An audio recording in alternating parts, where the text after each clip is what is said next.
풀무불 속에서 예수님을 만나다 그랬습니다. 왜 이런 제목을 붙였는지는 성경 말씀을 방금 읽은 여러분들 아마 다 아실 겁니다. 풀무불이라는 건요, 대장장이들이 사용하는 불입니다. 쇠를 달구어서 쇠를 변형시키거나 쇠를 녹여서 다른 걸 만들어낼 때 사용하는 불이 풀무불이죠. 굉장히 뜨거운 불입니다. 쇠를 달구고 쇠를 녹일 정도면 세상의 다른 것들은 다 불타버릴, 그게 바로 풀무불입니다. 이 풀무불 속에서 예수님을 만나다. 풀무불은 다 불태워버리는 곳인데, 그곳에서 예수님을 만나면 예수님은 그곳에서도 평안함을 주시고 안전함을 주시고 위로를 주셔서 하나님의 도우심과 인도하심을 마음껏 부어주시는 분이 바로 우리 예수님이십니다. 여러분 인생 가운데 언제 어디서든지 예수님을 만나시고 예수님과 함께하는 그 복을 누리시기를 주님의 이름으로 축복드립니다. 그래서 풀무불 속에서 예수님을 만났으면 좋겠다라는 겁니다. 자, 이 이야기의 배경을 한번 보도록 하겠습니다. 방금 우리는 다니엘서 3장을 읽었는데요, 2장에 이런 이야기가 나옵니다. 2장 31절을 보면요, 왕이여, 왕의 한 큰 신상을 보셨나이다. 그 신상이 왕의 앞에 섰는데 크고 광채가 매우 찬란하며 그 모양이 심히 두려우니 라고 말하는 사람은 누구냐니까 다시 돌아가시고요, 다시 그 모습, 이 이야기를 하는 사람은 다니엘입니다. 느부갓네살 왕이 꿈을 꿉니다. 밤에 꿈을 꾸는데요, 꿈의 내용에 대해서 자기 신하들, 박사, 술객들, 똑똑한 사람들을 다 불러가지고 이야기합니다. 내가 무슨 꿈을 꿨는지 너희들이 나한테 말해줘야 되고 그 꿈이 무슨 뜻인지도 이야기해줘야 된다라고 이야기를 합니다. 그러자 그 사람들이 이야기하죠. 임금님, 꿈의 내용을 말해주면 그 꿈을 풀어줄 수는 있지만 꿈의 내용도 말하지 않고 꿈을 알아맞추고 그 꿈을 해석까지 하라고 이야기하는 건 세상에 없는 일입니다. 그러자 느부갓네살이 이야기하기를 시끄럽다. 하여튼 꿈의 내용을 맞추고 그걸 해석까지 해야 된다. 그러지 않으면 죽이겠다라고 이야기합니다. 이제 바벨론 제국에 있는 수많은 박사와 술객들이 죽어 넘어가야 될 기로에 서 있는 겁니다. 그때 다니엘이 나서죠. 다니엘이 하나님께 기도합니다. 하나님이 어떻게 해야 되겠습니까? 그리고 자기 친구들에게도 말합니다. 내가 지금 이 문제를 해결해야 될 테니까 너희들도 나를 위해서 좀 기도를 해달라. 그리고는 하나님께 기도합니다. 하나님, 그래서 하나님께서 다니엘에게 이 꿈에 대해서 알려주시죠. 이 꿈의 내용을 들은 다니엘이 지금 방금 31절 이 이야기를 왕한테 가서 이야기하는 겁니다. 왕이여, 임금님, 당신이 꾼 꿈은 이겁니다. 당신이 꿈에 한 큰 신상을 봤는데요, 그 신상이 왕의 앞에 딱 서 있었습니다. 크고 광채가 매우 찬란하고 모양이 심히 두려웠습니다. 32절에요, 이 우상은요, 머리는 순금으로 되어 있었고 팔과 가슴은 은으로 만들어져 있습니다. 그리고 배와 넓적다리는 노소로 되어 있고요, 그리고 종아리는 쇠로 되어 있고 발은 얼마는 쇠, 얼마는 진흙으로 되어 있는 이런 신상을 당신이 꿈에서 보았습니다. 그런데요, 이 신상에 돌이 하나가 날아와서는 이 신상을 쳤는데요, 특히 쇠와 진흙 부분, 다리 부분을 쳐버렸는데 그때 쇠와 진흙으로 그리고 녹과 은금 모두가 다 부셔져서 타작마당에 겨같이 날려져 가 버렸고 바람에 불려서 날려가서 아무것도 남지를 않았습니다. 35절요, 뒷부분. 그런데 그 우상을 친 돌은 태산을 이루어서 온 세계에 가득하게 된 모양을 당신이 꿈에서 봤습니다 라고 그렇게 이야기를 들려줍니다. 그랬더니 여러분, 이 왕이 느부갓네살이 다니엘이 그 꿈을 맞춘 거, 그 꿈을 해석해 준 거, 그게 놀랍니다. 그러자 다니엘이 이야기합니다. 이건 하나님께서 왕에 대해서 그리고 앞날에 대해서 이야기를 해주는 겁니다. 나라가 어떻게 될지에 대해서, 이 세상이 어떻게 만들어가질지에 대해서 하나님께서 알려주신 겁니다 라고 이야기를 합니다. 여러분, 이 예언은 그대로 나중에 맞아가죠. 머리에 여러분 순금은 바벨론 제국을 이야기합니다. 느부갓네살. 그리고 팔과 이 가슴 부분의 은 부분은 바벨론 뒤에 나타났던 제국이 메데, 바사, 페르시아 제국이었죠. 페르시아 제국이었고요. 그 다음에 배 부분에 이 동으로 되어 있는 부분은 그리스입니다. 그 다음 나타난 제국이 그리스이죠. 그리고 그리스를 이기고 깨부수고 나타난 제국이 이 종아리 부분, 쇠 부분이죠. 바로 로마 제국이었습니다. 이 4개 제국이 나타날 것에 대해서 하나님께서는 미리 예언을 해주신 거고, 돌이 날아와서 다 깨트려 버렸지 않습니까? 세상의 욕심들, 세상의 제국들을 다 깨트리고 하나님께서 하나님 나라를 만들어가는 것에 대해서 이야기합니다. 저 돌이 태산을 이뤘다고 이야기했지 않습니까? 하나님께서 하나님 나라를 만들어가고 하나님의 구원을 완성할 것에 대해서 예언하신 귀한 장면입니다. 이 장면 속에서 하나님께서 이야기한 건요, 이 돌이, 우리 신학자들은 돌이 뭡니까? 예수님이죠. 마지막에 로마 제국을 깨뜨리고 로마 제국 안에서 더 강력한 제국, 하나님의 나라를 만들어내신 예수님, 제국 안에서 로마 군병의 칼날에 죽어갔지만, 십자가형에 죽어갔지만 결국 하나님 나라를 완성하신 예수님, 예수님의 구원을 완성하신 그 엄청난 사건을 이야기해 주는 장면이 바로 이 부분이었다라는 겁니다. 이 이야기를 들었을 때 여러분, 느부갓네살이 한편으로는 놀랍습니다. 놀랍죠. 그런데 한편으로는 기분이 상당히 나쁩니다. 왜 나쁠까요? 자기가 여러분 금이라고 이야기하니까 얼마나 좋은지 모릅니다. 그런데 이 금도 조금 지나면 은 부분의 제국이 나타나게 될 거고, 그 제국이 무너지면 그 다음 제국이 나온다. 그러니까 이 느부갓네살 입장에서는 우리의 제국이 멸망하지 않았으면 좋겠다라는 마음이 들겠죠. 그래서 여러분 3장에 가보시면요, 3장 1절을 볼까요? 3장 1절에 갑자기 느부갓네살이 이런 걸 만들어냅니다. 지금 이게 뭐죠? 온전히 금으로 된 신상이랍니다. 금으로 된 신상. 꿈에서는 머리만 금이었는데 금, 은, 동, 쇠로 된 신상이었고, 당신의 나라는 금, 그 다음 나라가 쳐들어오고 그 다음 나라를 이야기했는데, 이 느부갓네살의 꿈은 뭡니까? 무너지지 않는 나라, 멸망하지 않는 제국. 나의 느부갓네살 왕, 나의 이 바벨론 제국은 무너지지 않았으면 좋겠다라는 소망을 담아서 이 신상을 만들어냅니다. 이 신상의 사이즈가 어떻게 된다고요? 높이가 몇 규빗이라고 이야기합니까? 60규빗이랍니다. 한 규빗은 손끝에서 팔꿈치까지죠. 보통 45cm 정도로 이야기합니다. 저는 45cm, 김태한 장로님은 한 50cm 될까요? 네, 한 45cm 정도로 이야기합니다. 그럼 60규빗이면 한 25m 정도 되는 높이겠죠. 25m면 여러분 얼마나 높은 사이즈인지 모릅니다. 이 엄청난 사이즈의 신상을 만들어냅니다. 소망이 뭐겠습니까? 하나님의 뜻이 뭐든지 간에, 하나님의 나라가 어떻게 되는 건 그건 상관이 없어. 나는 나의 나라가 멸망하지 않길 바라고, 바벨론 제국은 영원하리라 라는 소망을 여기에 담아놓은 겁니다. 그리고는 어떻게 했냐니까, 그 바벨론 제국 안에 있는 모든 방백들, 신하들을 다 모읍니다. 그리고는 여기에다가 절하라고 하는 장면입니다. 6절을 볼까요? 누구든지 엎드려 절하지 아니하는 자는 즉시 맹렬히 타는 풀무불에 던져 넣으리라 라고 이야기를 하는 겁니다. 이 신상에다가 절을 하는 겁니다. 절하지 않으면 맹렬히 타는 풀무불에 넣어버리겠다.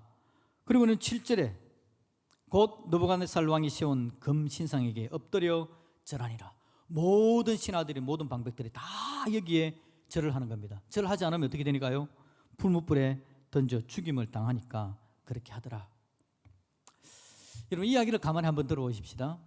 이 엄청난 사건이 벌어지고 있습니다. 그 다음에 어떤 제국이 일어날 건가에 대해서도 하나님께서 예언해 주는 하나님의 강력한 통치에 대한, 하나님이 다스리심에 대한, 세상 나라에 대한 하나님의 뜻을 보여주는 장면입니다. 그런데 세상 사람들은 하나님 말씀 잘 듣습니까? 안 듣습니까? 잘 안 듣죠. 우리 청소년들 오늘 성찬식에 참여하려고 왔는데 여러분 하나님 말씀 잘 듣습니까? 잘 듣는다고요? 잘 안 듣죠, 그죠? 잘 안 듣습니다. 나도 잘 안 들어요. 사람들이 하나님 말씀 잘 안 들어. 하나님 말하는 걸 귀담아 듣지를 않아요. 이게 사람들의 특징입니다. 이게 언제부터 시작되었습니까? 에덴 동산에서 하나님께서 아담에게 이야기했을 때도 사람들이 하나님 말씀 안 들어요. 하나님께서 뭐라고 말하면 뭐라고 저항하고 싶고 거부하고 싶고, 그게 사람들의 특징입니다. 그래서 이 느부갓네살도 하나님께서 그렇게 이야기하는 것에 대해서 저항하는 겁니다. 오늘 우리가 사는 이 세상 자체가 그래요. 이 세상 자체에 돌아가는 사람들의 생각들, 흐름들은요, 하나님의 말씀에 저항하는 것들이 얼마나 많은지 모릅니다. 하나님께서 너의 가정은 소중하다라고 이야기함에도 불구하고, 하나님께서 예배가 중요하다라고 이야기함에도 불구하고, 하나님께서 가서 이웃을 사랑하라라고 말했음에도 불구하고 사람들의 관심은 그것에 별로 없고요, 하나님 예배 안 하는 거, 이웃 사랑 안 하는 거, 나만 잘 사는 거, 나만 높아지는 거, 다른 사람을 끌어내려서라도 내가 잘 되기를 원하는 거, 막 여기에 관심이 너무 많아요. 하나님의 말하는 것에 대해서 사람들이 저항하면서 살고 있는 겁니다. 저도 그렇고 여러분들도 그렇고 우리 모두가 다 저항 정신이 그렇게 강력합니다. 저항을 하면서요, 이 세상이 우리에게 이야기하는 건 뭐냐니까, 한편으로는 하나님 앞에서 떠나는 거 풀무불의 위협입니다. 하나님 말씀을 들으면 풀무불에 들어간다라고 말했잖아요. 다니엘과 세 친구들도 마찬가지입니다. 이 신상에 절을 하지 않으면 풀무불에 들어간다라고 이야기합니다. 풀무불은 모든 걸 태우는 거잖아요. 그래서 세상에 가만히 보면요, 세상에 풀무불이 하나 있습니다. 그리고 하나님 말씀 안 듣는 게 있어요. 하나님 말씀 안 듣는 방향으로 가면 풀무불에 안 들어갈 것 같고, 하나님 말씀 들으면 풀무불에 들어갈 것 같아요. 그러지 않습니까? 하나님께서 하나님을 사랑하라, 예배하라 라고 이야기를 했는데, 예배하고 있으면 어떤 생각에는요, 시간이 손해볼 것 같아요. 예배 안 드리고 장사를 하면 돈 훨씬 더 많이 벌 것 같은데, 예배 안 하고 공부를 하면 등급이 한 단계 더 올라갈 것 같은데, 예배하니까 시간도 손해보고 돈도 손해보고 막 그런 생각이 들죠, 그죠? 그래서 하나님께 예배하면 내 삶이 풀무불에 들어갈 것 같아. 하나님께 예배하면 내 삶이 송두리째 불태워질 것 같아. 그래서 예배하지 말자. 세상은 하나님께 예배하는 걸 저항하는 겁니다. 하나님 이웃 사랑하라라고 이야기합니다. 사람들에게 친절하라라고 이야기하는 거죠. 섬기라고 말하는 겁니다. 섬기면 저 사람이 나를 바보로 취급하는 것 같고, 섬기면 나를 못난 사람으로 취급하는 것 같아. 오히려 내가 고함을 지르면 세상은 높아질 것 같고, 고함 지르면 내 밑에 질질 기는 사람들이 있는 것 같으니까 세상에서는 섬기려면 바보가 되는 것 같아요. 섬기면 내가 불탈 것 같아. 내가 불타면 안 되지. 섬길 수 없어. 하나님께서 뭐라고 이야기했든지 나만 바보 같은, 나만 바보가 되는 그 삶을 내가 인정할 수 없어 라고 생각하는 겁니다. 그러니 불탈 수 없다라는 마음에 그냥 하나님 앞에 저항하게 되어지고, 하나님의 뜻이 아니라 세상 이야기에 순응해 가는 겁니다. 느부갓네살이 신상을 만들어 놓고 절하세요 라고 이야기하는데, 절하면 안 되는 거 알고 있는 사람들도 그냥 절을 막 하는 겁니다. 그런데 여러분, 이때에 절하지 않은 세 사람이 나타나죠. 그 사람들의 이름이 오늘 뭐라 그럽니까? 사드락, 메삭, 아벳느고라고 이야기합니다. 다니엘의 세 친구랍니다. 이 사람들이 절하지 않는다라는 이야기를 듣자 느부갓네살은 대노합니다. 감히 나에게 저항해. 그러면서 그들을 끌고 오라고 이야기하죠. 여러분, 15절의 말씀 한번 봅시다. 오늘 우리가 읽은 본문은 그 이야기가 진행되는 겁니다. 15절에 보니까 느부갓네살이 회유를 합니다. 지금이라도 음악이 울릴 때에 너희들이 절하면 놓아줄게. 그런데 절하지 않으면 어떻게 된다고요? 맹렬히 타는 풀무에 너희들을 던져 넣을 것이야. 감히 이 풀무불에서 어느 신이 너희들을 건져낼 수 있겠니? 너희들이 신 믿는다고 생각하지 마. 그 신이 이 풀무불에서 건져낼 수 없어 라고 말을 하는 겁니다. 이렇게 이야기하죠. 여러분, 17절을 볼까요? 사드락, 메삭, 아벳느고가 답하는 겁니다. 우리 같이 한번 읽어봅시다. 시작. 왕이여, 우리가 섬기는 하나님이 계시다면 우리를 맹렬히 타는 풀무불 가운데서 능히 건지시겠고 왕의 손에서도 건져내시리다. 아멘. 뭐라고요? 하나님이 계시다면 풀무불 속에서 우리를 건져내고, 당신 왕의 손에서도 하나님 우리를 건져낼 겁니다. 우리 하나님은 그런 하나님입니다. 여러분, 하나님을 믿으시기를 주님의 이름으로 축복합니다. 18절입니다. 그런데요, 임금님, 그렇게 하지 않을지라도 우리 하나님이 만일에 우리가 풀무불에 들어갔을 때 우리를 건져내지 않을지라도 우리가 왕의 신들을 섬기지도 않을 거고 왕이 세우신 금신상에 절하지도 않을 겁니다. 풀무불이 두려워서 우리가 하나님 배반하는 일을 하지 않을 겁니다. 혹시 하나님께서 우리를 건지지 않는다면 하나님의 다른 뜻, 하나님의 다른 계획이 있을 겁니다. 결국 하나님은 우리를 세우는 하나님, 도우시는 하나님인데, 하나님은 다른 방법으로라도 우리를 도우시는 하나님이 틀림없기 때문에 만일 그렇지 않을지라도 우리는 왕의 신들에게 절하지 않겠습니다. 여러분, 그러니 느부갓네살이 얼마나 화가 나겠습니까? 그래서 느부갓네살이 여러분 19절에 보니까 평소보다 풀무불을 몇 배나 뜨겁게 만들라고요? 7배나 뜨겁게 만들어라 라고 이야기합니다. 평소보다 풀무불을 7배나 뜨겁게 만들어서 저놈들을 풀무불에 집어넣어라. 이게 느부갓네살의 강력한 명령이었습니다. 갑자기 풀무불이 7배나 뜨거워집니다. 이 다니엘의 세 친구들을 밀어 넣으려던 옆에 있는 병사들이 여러분 22절에 보니까 그들이 붙들고 있다가 너무 뜨거워서 불타 죽일 지경이었습니다. 그리고는 23절 그 풀무불에 다니엘의 세 친구는 던져지는 겁니다. 던져지는 겁니다. 이들은 어떻게 됐을까요? 들어가면 여러분 금방 불타겠죠. 쇠도 녹이는 곳인데요.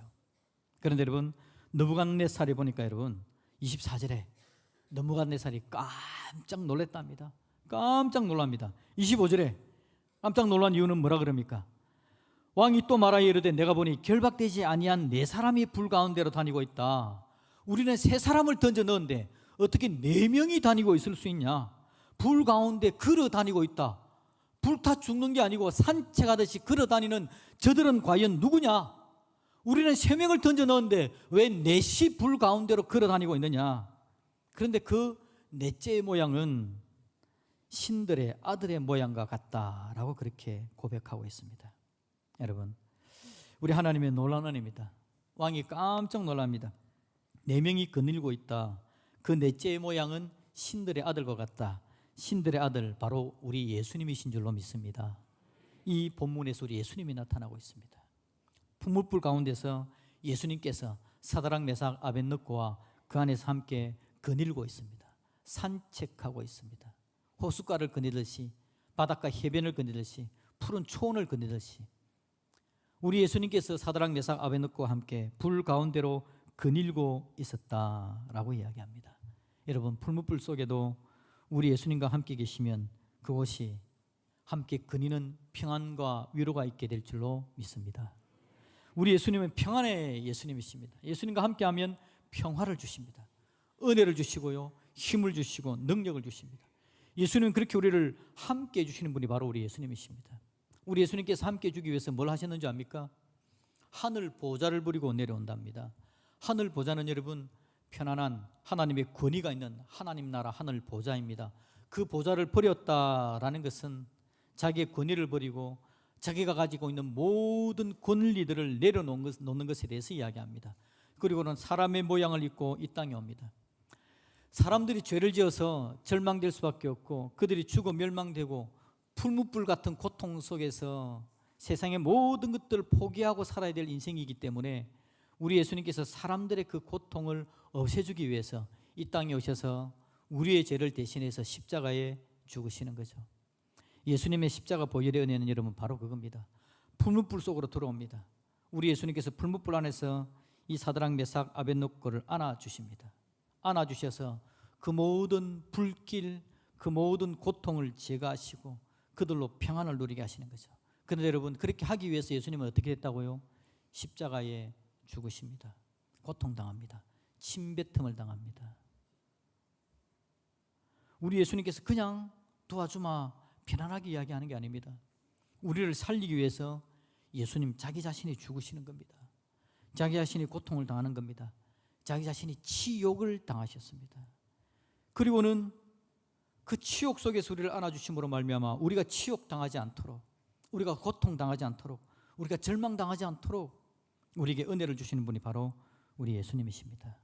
여러분, 풀무불 거기에 들어가면 우리는 바보 같고 풀무불에 들어가기 싫어서 하나님 말씀 안 듣고 다른 곳으로 가려고 하지만 여러분 결국 바벨론 왕국이 무너지고 페르시아 제국이 무너지고 헬라 그리스 제국이 무너지고 로마 제국까지도 무너집니다. 여러분 지금 미국이 세계 경찰 국가로 든든히 서 있는 것 같죠? 오래 가지 않습니다. 미국이 만들어진 지 몇 년 되지 않아요. 천년 제국도 무너집니다. 미국도 곧 무너질 겁니다. 세상 제국은 다 무너집니다. 우리가 여러분 무너지는 세상 제국을 붙들고 있으면 그 제국이 무너질 때 우리도 함께 무너지는 겁니다. 여러분 곁에 든든할 것 같은 것들 있죠? 우리 중고등부 학생들 공부 열심히 하면 무너지지 않을 뭔가를 붙들 수 있는 것 같죠? 공부 열심히 하셔서 하나님 주신 은혜를 누리시기를 주님의 이름으로 축복합니다. 그런데 공부하는 신상을 붙드느라고 하나님을 섬기는 걸 포기하는, 하나님을 제대로 섬기고 제대로 의지하는 걸 포기하는 어리석음에 빠지지 않기를 주님의 이름으로 축복드립니다. 우리 하나님의 은혜를 붙드는 거, 혹시 여러분 성적 조금 내려가도 큰 상관없습니다. 서울대 안 되면 연세대 가면 안 됩니까? 하버드 안 되면 뭐 서울대로 가면 안 되나요? 조금 상관없습니다. 그 다음 단계를 가도 상관없어요. 살아가는데 하나님의 은혜를 붙들고 있으면 우리 예수님께서 어디에 있든지 우리에게 은혜와 능력을 더해 주실 줄로 믿습니다. 예수님께서 함께 하시면 위로를, 은혜를, 능력을 경험하는 겁니다. 풀무불 속이라도 예수님을 만나면 예수님께서 함께 하심으로 말미암아 은혜를 더하십니다. 그래서 우리 예수님의 별명이 뭡니까? 임마누엘, 우리와 함께 하시는 분. 우리 예수님은 가리지 않습니다. 풀무불 속에도 들어와서 우리를 안아주시고요, 더러운 쓰레기통에 우리가 처박혀 있을지라도 거기도 오셔서 그 더러움을 감수하고 우리를 안아주실 분이 바로 우리 예수님이십니다. 우리 인생길이 어디 있든지 우리 주님은 우리와 함께 하십니다. 여러분, 우리 예수님께서 함께 하시는 곳이 천국이고 그 안에가 하나님이 주시는 은혜와 능력이 있다는 것을 기억할 수 있기를 주님의 이름으로 축복드립니다. 그러면 하나님의 은혜를 주십니다. 그런데 오늘 하나님의 은혜를 놓치게 되어지면 다 무너집니다. 다 부셔집니다. 풀무불, 가장 강력한 풀무불은 예수님을 섬기지 않는 곳입니다. 그곳에서 힘들고 어려움, 지옥 고통을 맛보게 될 겁니다. 그런데 우리 주의 도우심과 인도하심을 붙드는 곳으로 오게 되면 언제든지 붙드시고 도우시고 인도하심으로 말미암아 하나님의 은혜를 경험하게 된다. 기억하시고 그 은혜와 능력을 누릴 줄 아는 저와 여러분들이 되시기를 우리 주님의 이름으로 축복드립니다. 아멘.